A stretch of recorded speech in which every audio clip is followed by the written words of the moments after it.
Chers téléspectateurs et chers amis, comme prévu, nous allons régulièrement, à travers 5 questions et une question subsidiaire, vous donner notre analyse de l'appréciation de la situation politique, économique et autres de notre pays.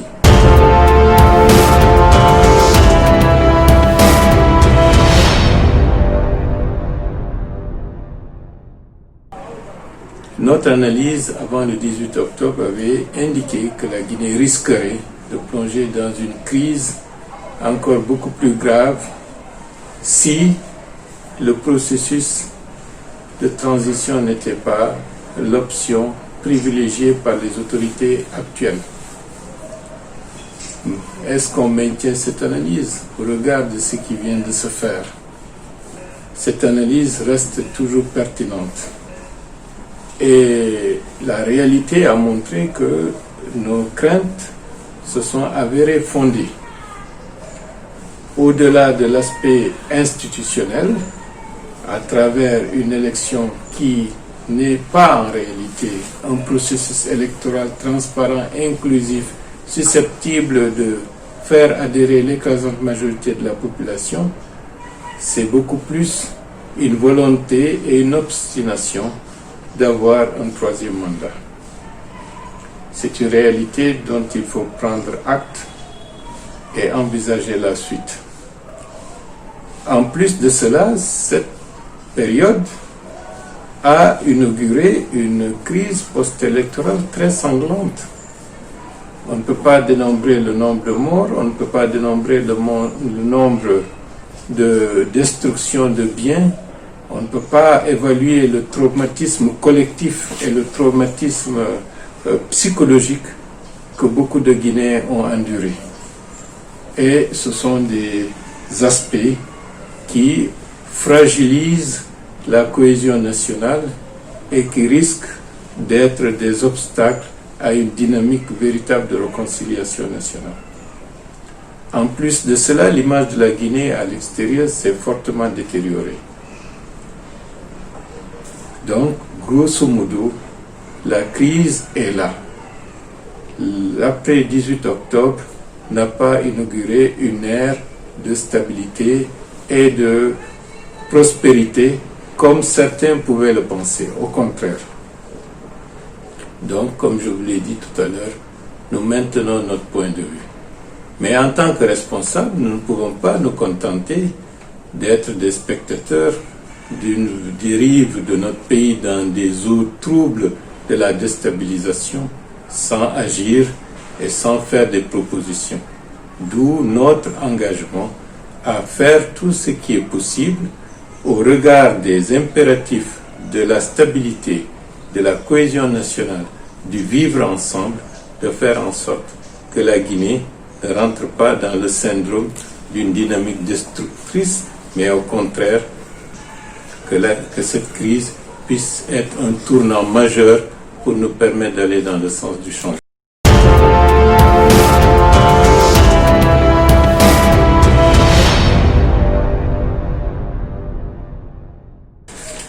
L'appréciation de la crise post-électorale dans notre pays. Vous savez, il y a les choses apparentes, les choses que nous voyons, des destructions, des institutions qui craquellent, une crise sécuritaire qui s'intensifie, des personnes arrêtées, des responsables politiques embastillés, des personnes qui sont en deuil, d'autres qui sont enterrés, d'autres qui sont handicapés à vie, et d'autres dont les biens ont été détruits et qui sombrent dans une paupérisation qui est très préoccupante. Ce sont les réalités que l'écrasante majorité de la population voit, et c'est ce que beaucoup de nos compatriotes apprécient, et de ce point de vue, ils sont très inquiets. C'est la raison pour laquelle que la crise post-électorale actuelle est, dans une large mesure, une crise de confiance que les Guinéens ont à l'égard de leurs institutions et des hommes et des femmes qui les gouvernent. Mais au-delà de ça, il faut savoir que cette crise post-électorale en dépit de tout ce que je viens de dire tout à l'heure, inaugure une nouvelle ère. Vous savez, une période, disons, qui a duré pendant des décennies et des décennies, avec une mentalité de gouvernance qui n'a pas fait prospérer le respect des droits de l'homme, qui n'a pas fait prospérer le vivre ensemble, c'est-à-dire la cohésion de tous les citoyens guinéens et leur égalité devant les institutions de la République, qui n'a pas fait prospérer la volonté de répondre à la demande sociale, c'est, j'espère que l'analyse sera confirmée dans la réalité, c'est cette vision des choses, cette gouvernance qui n'a pas amené la stabilité, ni le développement, ni la démocratie, ni la confiance nationale, c'est cette page qui est en train de se tourner. Et comme je le dis très souvent, ça va inaugurer, et ça inaugure effectivement la fin d'un cycle politique. Donc la crise actuelle, avec les questions qu'elle pose et la prise de conscience plus grande des citoyens guinéens sur la nécessité de changer, sur la nécessité de voir les choses autrement, amène à envisager la possibilité d'un autre avenir pour notre pays. C'est en cela qu'au lieu d'être désespéré, il faut avoir confiance en l'avenir, et c'est dans ce chemin-là que nous nous trouvons et que nous voulons faire adhérer l'écrasante majorité de nos compatriotes.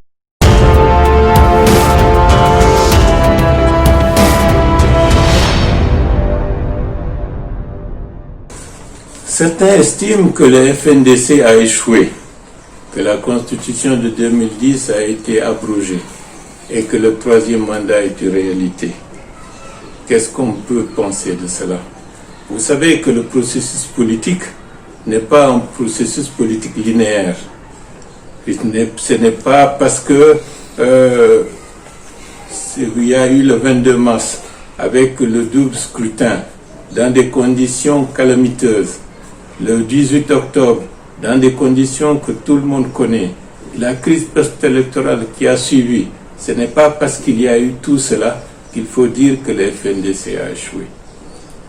Vous savez, il y a des hauts et des bas, il y a des accélérations de l'histoire, comme parfois il y a des régressions relatives qui permettent, si le leadership prend acte de cela, de se remettre en cause, de réquestionner l'environnement et d'envisager la suite autrement.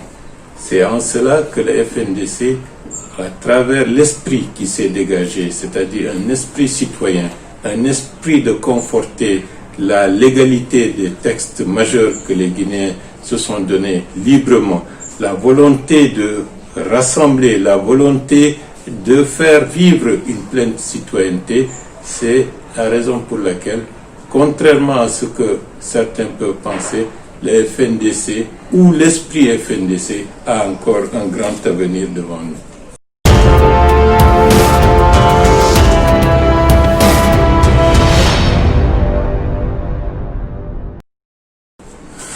Le président de l'IFDG s'est autoproclamé lors du 18, s'est autoproclamé vainqueur de l'élection du 18 octobre.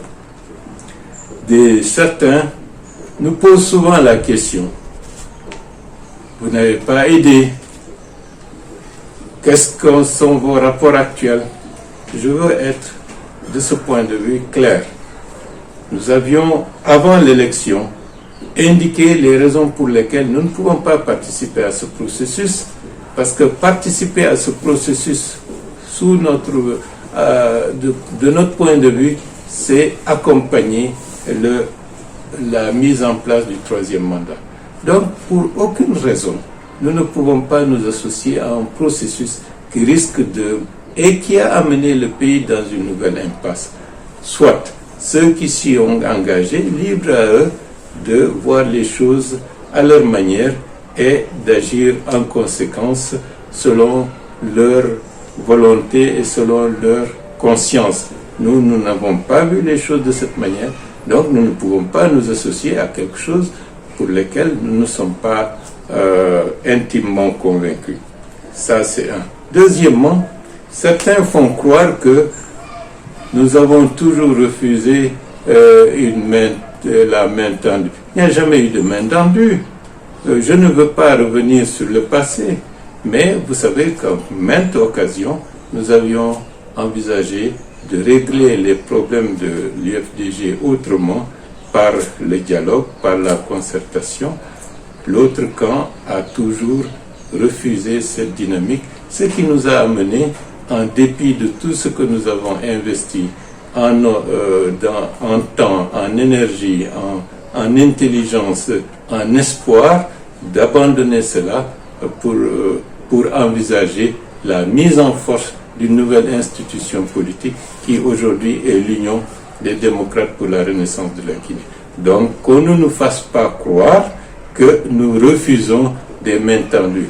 Nous sommes ouverts aux vents qui vont dans le sens du changement en République de Guinée. Que ce vent vienne de côté de ceux qui n'étaient pas en accord avec nous hier, que ça vienne de ceux qui sont actuellement en situation de responsabilité, tout ce qui peut conforter un avenir serein, stable, tranquille pour l'écrasante majorité de nos compatriotes, nous ne rejetons pas la main tendue et nous ferons en sorte d'y apporter au maximum notre volonté, notre engagement et notre détermination pour la Guinée change.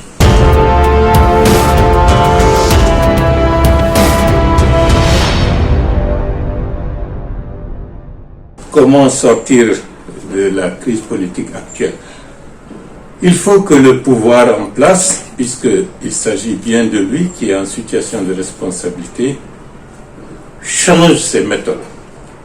Premièrement, il faut qu'il y ait la désescalade, que la tension permanente, c'est-à-dire qui maintient une crise qui fait que beaucoup de Guinéens ont peur, beaucoup sont en prison, d'autres sont pratiquement dans une relative clandestinité.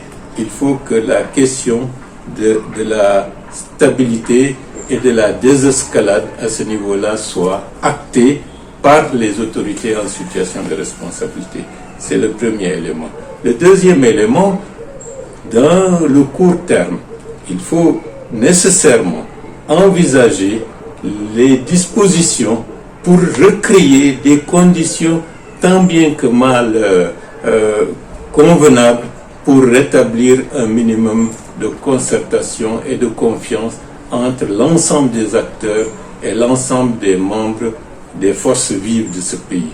C'est une nécessité absolue, pas pour satisfaire des intérêts catégoriels, mais pour permettre à la collectivité nationale de reprendre confiance que l'avenir, ce n'est pas le précipice ou l'impasse, mais c'est une possibilité de ressouder le tissu social, redonner un élan au tissu économique de manière progressive et redessiner des nouveaux contours institutionnels pour la Guinée. Ça peut être organisé à travers différentes formes de concertation que nous développerons ultérieurement en relation d'abord avec ceux et celles qui partagent le même point de vue que nous, c'est-à-dire ceux qui sont les partisans d'une dynamique allant dans le sens d'une transition politique dans ce pays.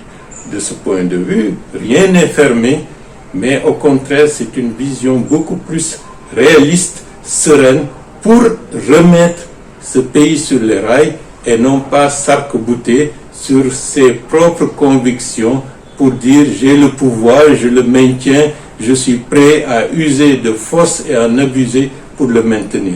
C'est une politique de courte vue qui ne peut pas faire prospérer quoi que ce soit, et au contraire, les tenants de cette dynamique seront ceux qui risquent d'en pâtir le plus. Malheureusement, l'écrasante majorité de la population guinéenne en paye d'ores et déjà un coût humain, un coût économique et un coût social très élevé.